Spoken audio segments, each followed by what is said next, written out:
Jose Marichan itinangging siya ang King of Christmas Carols. Mariing itinanggi ni Jose Marichan ang bansag na King of Christmas Carols.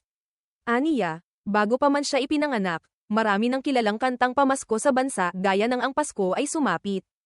Kaya't hindi raw tama na tawagin siyang hari ng mga ito. Sa panayam sa Tony Talks, ikinwento ni Chan ang pinagmulan ng Christmas in Our Hearts.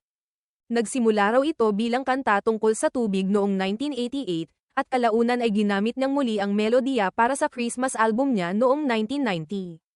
Nanalangin siya na makagawa ng awitin tungkol sa tunay na diwa ng Pasko, ang kapanganakan ni Jesus, at sa tulong ni Rina Keniza, natapos agad ang kanta.